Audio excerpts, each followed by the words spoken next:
morning, everybody. This is Greg Aden with Aden Leadership for another episode of Servant Leadership Podcast. And I'll just have to say right off the bat, I've interviewed a lot of interesting people, a lot of women who are fantastic at what they do at home and at work. But this particular individual has just she just strikes me as someone that everyone needs to know. I'm And I super flattered. Well, I mean, I say that from the bottom of my heart, CJ, and I am talking about CJ Bachmann, who is the CEO of One SEO. And ladies and gentlemen, that's a One SEO, search engine optimization. But before we get started, first of all, you're the CEO of the organization. You've been there 9+ years, yes?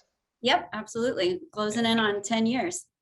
Terrific. So I'll just shut up and let you introduce yourself to our audience and tell us a little bit about One SEO and your role there, please. Yeah, absolutely. Greg, thank you so much for having me on. I really appreciate it. One SEO is a full service digital marketing agency. We got started in 2009, and our goal was really to provide businesses with local internet traffic, right? And that's really kind of where we started. And from there, we built up our business based on the changing market and what our clients needed from us. So today we have a full suite of marketing services all in the digital spectrum. So we offer SEO, PPC, website design and development, email marketing, content marketing, really the whole 9 yards. And we've been very successful, but also very blessed with such a large amount of clients. And we work with all small to medium-sized businesses. So we really get the opportunity not just to make marketing work, but to actually see how it impacts the people that it's working for. So it's been absolutely wonderful. Beautiful. And so people can reach you, they can find you at oneseo.com, correct? Yep, absolutely. www.oneseo.com. Just it's for search engine optimization, but that is definitely not all we do. Sure. Okay. So you said 2009 it's been in existence. Tell us how was it developed? Who were the people behind it? And then why did you decide to join the organization? Oh, now we're getting to the nitty gritty here. So in 2009, the company was founded by Lance Bachmann and his sister, Jolynn Bachmann. And honestly, the goal was to be able to provide services, digital marketing services for clients that were built around the client's business. Okay. That was really the whole mindset, is that there were so many marketing companies at the time, PPC specifically, that was really just designed to take your money until you decided it wasn't working for you anymore and then move on to the next. So we wanted something that let us get in front of business owners and really be able to build their business with them. And that's why we pick the SMBs, because again, we want to deal directly with business owners, not corporation and 5 channels.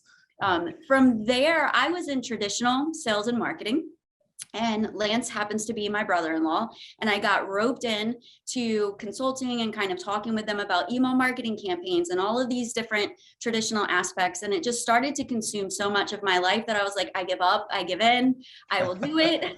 I didn't want to work with family. Yeah. But I'm like, you know what? It's taking up so much time. Let's just do it. And from there, it's been amazing to watch it grow. That's beautiful. Beautiful. In brief, what's the secret of One SEO? And if you will, what makes you different than all the others that focus on SEO? Well, those are two different, very, very two different things. So one, the secret is a full funnel approach, right? And you hit on that with the fact that you can simultaneously cast a wide net for people who may not know you, your product or service, while you're also casting that narrow net for people that you know have an interest. So really that full funnel marketing approach, that's the secret sauce, not being only doing one piece of marketing, not only hitting your exact audience. And then as far as what makes us special, it honestly is our customer service, our customer centric focus. Every employee that walks in the store knows that our customers come first. And for an employee at first, that might be hard to hear, right? You're like, wait, what? The customer is more important than me, your employee? Yes. Because if our clients were not happy, if we are not successful for them, then we cannot continue to bring on new employees or have bonuses or raises or any of these things. Right. So I think the fact that we as a company are solely focused on the success of our clients, that's what makes us special. We're super competitive, but we're competitive for our clients. To everyone listening, I believe what I'd like to echo of what CJ is saying is, You need to take care of the clients so that you can actually have employees, and you take care of them really well, and then you get to hire more employees. But let's be honest, you have to take care of those that you have, and they'll grow. And I would assume, and I shouldn't say that. Maybe let me say, I bet the majority of your growth comes from word of mouth, satisfied clients telling other satisfied clients looking for services that you provide. Yes? Yeah, absolutely. And it's the same for employee retention as well. So, we want our employees to love what they do. And the best way that we can do that is for them to be able to share that same mindset and vision with us. So it's not that we don't care about our employees or that we don't take care of our employees. It's that we teach them to care about the business owners that they're working with. It's so easy for an employee to get caught up in doing tasks. Sure. And they just think about it. I'm going to write this piece of content. I'm going to build out this PPC campaign, but they need to fully understand that they're doing this for a man or a woman that has a family, that has employees, and they're responsible for that. And they're trusting us with their money to turn around and turn it into more money. And that's why we went with the customer-centric mindset. And if our employees believe that, then they don't think about themselves as being second, because they're feeling that reward both by having employment, getting raises, getting promotions, but seeing the success of our clients. It makes a world of difference. Sure. Well, let's talk about you. Okay. Let's talk about the wonderful CJ Bachmann. And I want to just open the door with one simple question. What does your journey look like? Where did you really start? How did you decide what it is you wanted to do? And let's pretend the majority of the audience are young women thinking about what they could do if they really wanted to. So, and frankly, young men too, young people that are maybe struggling as to what should I do next? Where should I go? But let's hear your journey, CJ. I had one goal when I got into the business world. I truly did. And that was the mindset that I wanted to climb the corporate ladder, right? I came from working farms. I knew that that's not what I wanted to do with my life. I ended up having to drop out of college because I was supporting myself and others, and I could not afford to pay my bills and pay for school. So once my scholarships were exhausted, I had to figure out, okay, what is it that I'm going to do? I was really lucky in the sense that the town that I lived in only had a few very large companies. So I just knocked on that door and I'm like, I don't care what you have me do. I just know that I'm going to work my way up through this. Good. So I started out in a construction company as a receptionist, and I had made a joke with the president and the vice president that, you can hire me as a receptionist, but I won't be here very long. Like you're going to want to promote me. Like I had that confidence in myself that's like, I know what I want to do. So I was a receptionist there for only about 3 months. And then I was promoted to an assistant for the vice president of the company. And then from there, I just kind of continued moving forward. I wound up in sales after managing one of the departments there. And I really enjoyed the personal journey that took me on. Sure. Being a woman in sales in a construction industry, I basically had to reinvent myself to find that confidence that I needed to be able to live in that world. And it wasn't, I don't want to say it wasn't that I wasn't necessarily being taken seriously, but in reality, that's what it was. They saw this small 5'1" girl coming in her polo shirt and khakis with the tape measure, talking about, development plans and all of this stuff. And they didn't see me as the professional that I wanted them to see me as. So not only did I not have that professional aspect, but I also wasn't a man in that industry. So that transition of really reinventing myself into the professional that I wanted to be, it kind of opened up more and more and more opportunities. So again, for the listeners, where does a young woman get that confidence? Is it real? Is it pretend? Who gave you where did you get the desire to, and the drive, which I believe is important to have the confidence, but where did that come from? Originally, the confidence to be able to go after anything came from my dad. My dad I was the oldest of 5 children. I was supposed to be a boy.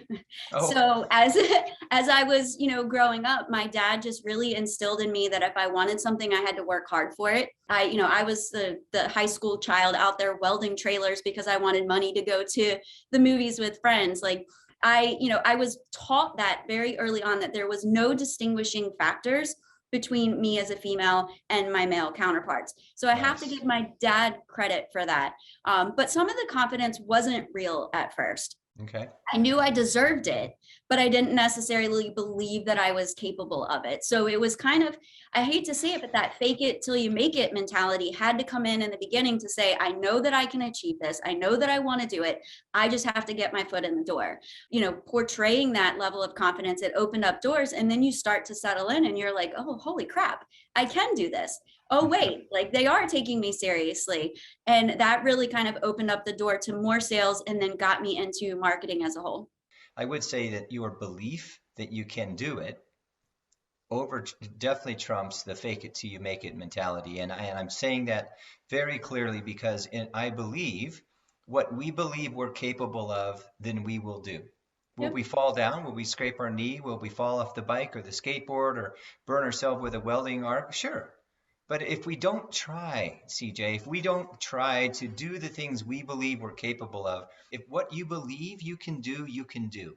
And Yep. don't let anybody tell you that you cannot. Because when you start saying I cannot, then it trumps the I will. And the Yeah. I will is better than I can. The second word you use, and I just love, is reinvent. There's a lot of people pre-pandemic and maybe now have really had to reinvent themselves. And we've talked about it off camera where I had to kind of tweak the Aden leadership model just so that I could maintain relevance. But for those people that have kind of hit a dead end, or they've lived with an organization and now it's over, how do you go about recommending to the audience that they actually reinvent themselves? Because it's a real issue. It's a real opportunity, I should say. It is. And I think a lot of times there's fear, right? So I like to say to people, I am a tomboy at heart. I really am. At the end of the day, when I was really kind of saying, okay, what is holding me back? Why? I know the product, I know the service, I can measure and do top drawings, and I can do all these, same things. What is holding me back? And the honest Mhm. answer at that point was just getting the door open, right? They just took one look at me and just assumed, okay, no. So Mhm. my reinvention was portraying myself as that professional that I wanted them to. So they didn't let me in the door because they thought I could do the job. They let me in the door because I was coming to them as a confident woman in a leadership, position, wearing the power suit, like carrying the confidence that goes with it. And really being able to do it. Whereas, some people are like, well, I don't want to change who I am. I didn't change who I was. I just made a tweak that made that confidence real. I knew Beautiful. I was capable of doing it before. I believed in myself. I just wasn't sure how to go about doing it. And by making that small tweak, I was able to actually make that confidence become real. So I think when someone's looking at reinventing themselves, you have to start with figuring out what is holding you back. Like, what Beautiful. is the thing that you think is keeping you from getting in the door or getting that job or moving into that position? And I would bet you a dime to a donut that over half of your limiting beliefs are not real. It's some Absolutely. well, thank you. And because a lot of people tell you you can't, you will never. But it's those people's insecurities and sometimes jealousies that are the reason for those negative talks. There's mentors in your life, I assume, Yep. that were very important to your growth, your development, your coming out of who you really want to be. Mention a mentor or two by name if you feel comfortable, and how were they important and powerful for you in your growth? Yeah, absolutely. And there's been so many, but at this stage of my life, and Lance will love that I'm saying this, and I hate to admit it, but the founder of One SEO has been a huge mentor to me. He constantly tries to remind me not to let my personal worries or fears, my personal life, hold me back from pushing forward. He's Hmm. always there to remind me who I am at any point if I ever start to, fall back or if I have reservations about something. But more importantly, and you and I spoke about this prior too, I've always been heavy into the human capital aspect, right? So Yeah. people are my thing, right? I love getting to know people. I love tweaking processes and procedures to make them work for people. And he has been slowly teaching me the business side of things. And growing up in a family business, I don't want to say that it wasn't something that I didn't know of, but I have just always shied away from numbers, right? I don't Yeah. want to talk about numbers. I want to live in my world of gray and how do we get from point A to point B? So he's been a huge mentor in my life. There's been other mentors like my stepmom. and my father, who have pushed me to honestly just continue to go as far as I can go, and never making me feel bad for choosing a career over being home with the family. I am the only one in my family that does not live within like a 10-mile radius. And I would have guessed that, honestly. yeah. So I would think we can always look at so many different mentors. There's doctors, there's friends, but right now some of the biggest mentors in my life are here in the building. They're my counterparts.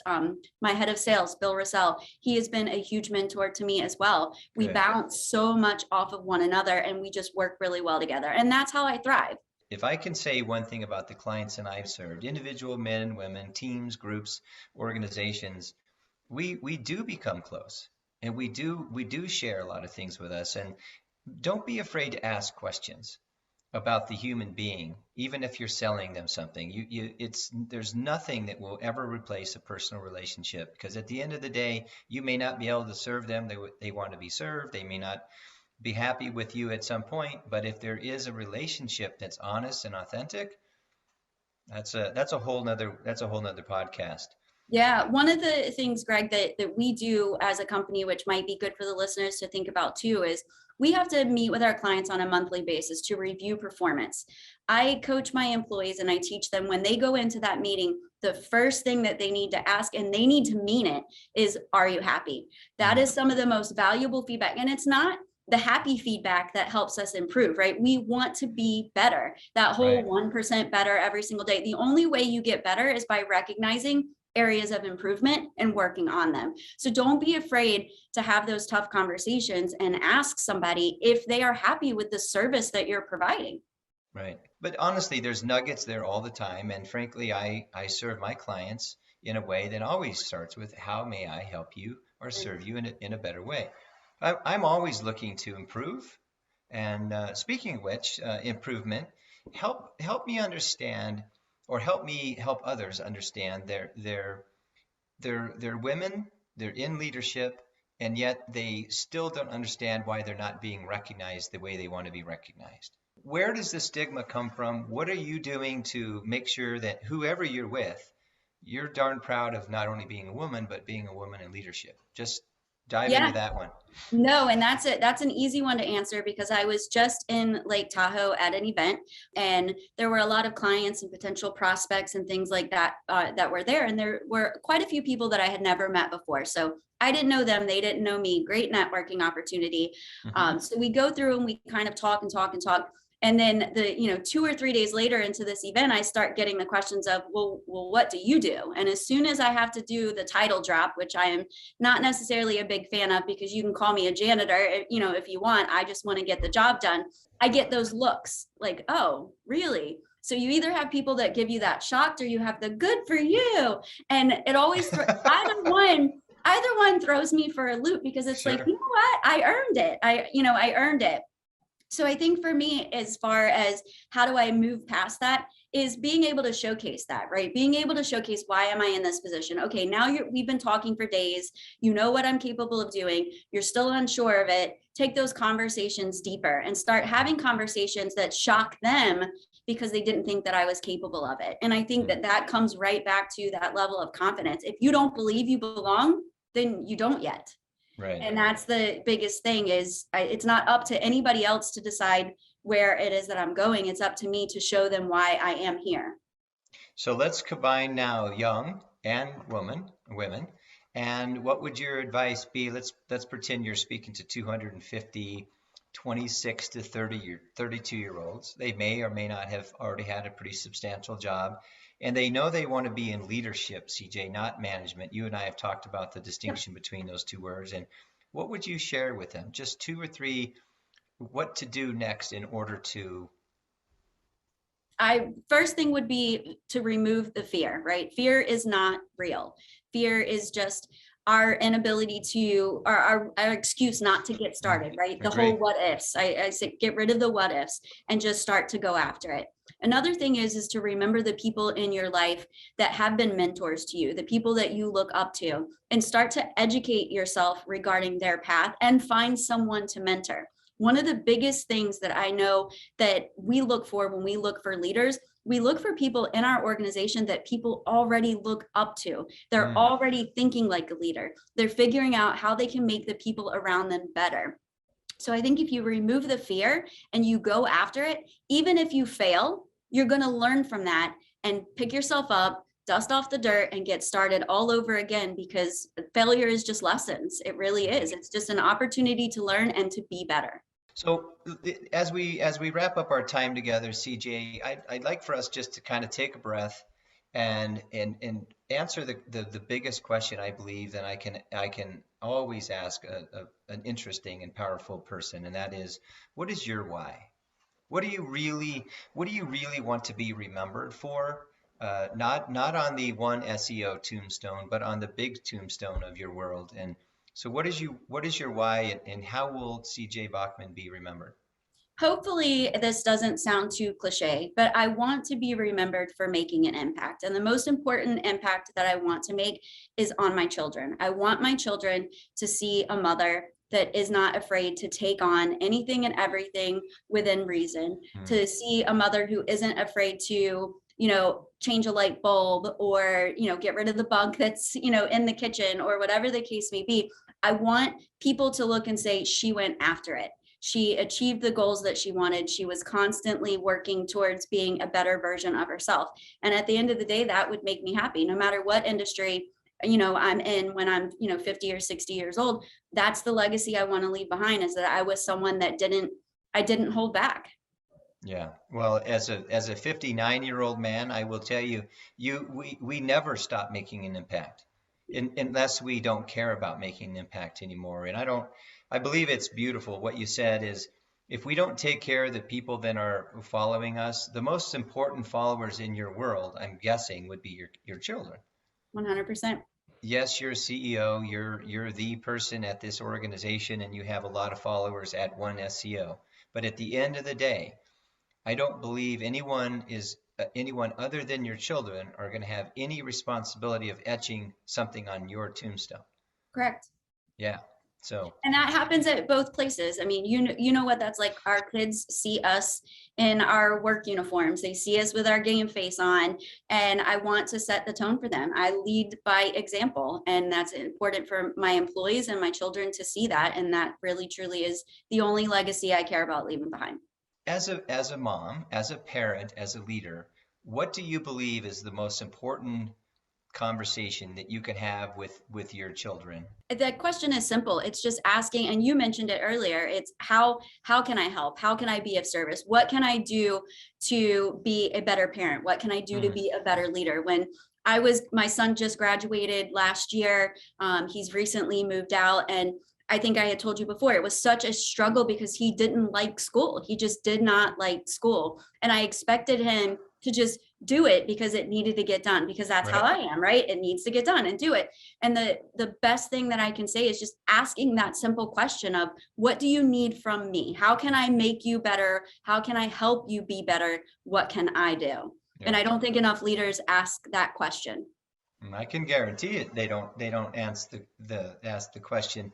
And CJ, part of the reason that good leaders and even great leaders, they don't ask the question is because they weren't asked themselves growing up, so they don't know. It's not authentic to them.